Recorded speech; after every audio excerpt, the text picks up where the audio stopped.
করে ঘুমিয়ে আছি, আর আল্লাহর নবী বলছেন না, আপনার আরামের জন্য নয়, শয়তান আপনার অন্তরে দিচ্ছে, তুমি এখন ঘুমিয়ে থাকো।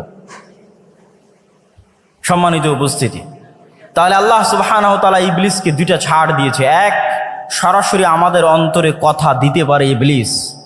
দুই, কিয়ামত পর্যন্ত তার হায়াত বাড়িয়ে দেওয়া হয়েছে। যতদিন আদম আর আদমের সন্তানেরা পৃথিবীতে বসবাস করবে, ততদিন আদম আর আদমের সন্তানদেরকে শত্রুতামূলক জাহান্নামে নিয়ে যাওয়ার দৃঢ় প্রতিজ্ঞ এবং দৃঢ় পণ নিয়ে কাজ করে যাবে ইবলিস এবং তার সাঙ্গপাঙ্গ এবং সেনাবাহিনী। তাদের ওয়াদার কথা আল্লাহ নিজে কোরআন মাজিদে বলেছেন যে ইবলিস এই মর্মে ওয়াদাবদ্ধ যে আমি একাই জাহান্নামে যাব না, আদম সন্তানদেরকে সাথে নিয়ে জাহান্নামে যাব। এই শত্রুতার ঘোষণা আল্লাহ সুবহানাহু ওয়া তাআলা কোরআনে দিয়েছেন। তাহলে ইবলিস এবং শয়তান যদি অবাস্তব হতো, তাহলে কোরআন আর আল্লাহর নবীর জীবনীতে এইভাবে তিনি শয়তানের প্রতি গুরুত্ব আরোপ করতেন না। সম্মানিত উপস্থিতি, তাহলে এবার লেভেল প্লেয়িং ফিল্ডে ইবলিসের ক্ষমতা অনেক বেশি। তাহলে আদম সন্তানের জন্য কি থাকলো, আমার এবং আপনার জন্য কি থাকলো? কি দিয়ে আমরা শয়তানের বিরুদ্ধে এই যুদ্ধে বিজয়ী হব? এটি রাসূল সাল্লাল্লাহু আলাইহি ওয়াসাল্লামের জীবনের সবচেয়ে বড় মৌলিক শিক্ষা।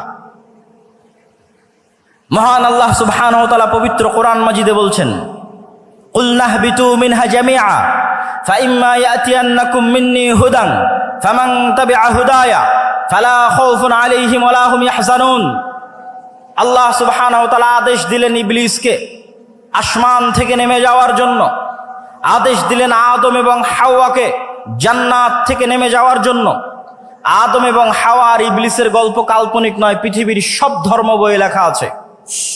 ইহুদিদের বাইবেলে লেখা, ইহুদিদের তাওরাতে লেখা আছে, খ্রিস্টানদের বাইবেলে লেখা আছে, মুসলমানদের কোরআনে লেখা আছে। কমন গল্প, সেম কমন।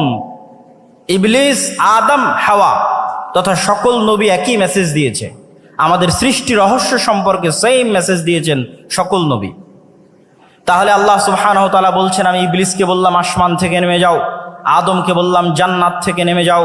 তারপরে ফাইম্মা ইয়াতিয়ান্নাকুম মিন্নী হুদান ফামান তাবিআ হুদায়া, আজ থেকে ইবলিস আর আদম পরস্পরের শত্রু। ইবলিসকে দিয়ে দিলাম এই ক্ষমতা, আর আদমের জন্য কি দিব? আমার পক্ষ থেকে হেদায়েত যাবে আদমের জন্য। ফাইম্মা ইয়াতিয়ান্নাকুম মিন্নী হুদা, আমার পক্ষ থেকে দিক নির্দেশনা যাবে, গাইডলাইন যাবে, কিভাবে তোমরা শয়তানের বিরুদ্ধে যুদ্ধ করবে, শয়তানের বিরুদ্ধে কিভাবে টিকে থাকবে তার ইনস্ট্রাকশন যাবে। নতুন যখন ফ্রিজ কিনেন, কম্পিউটার কিনেন, যে কোনো মেশিনারিজ কিনেন, তখন গাইডলাইন থাকে, ইনস্ট্রাকশন থাকে। যে কোনো গেম যখন আপনি শুরু করবেন খেলা, গাইডলাইন দেওয়া আছে কিভাবে এই গেমটা আপনি খেলবেন।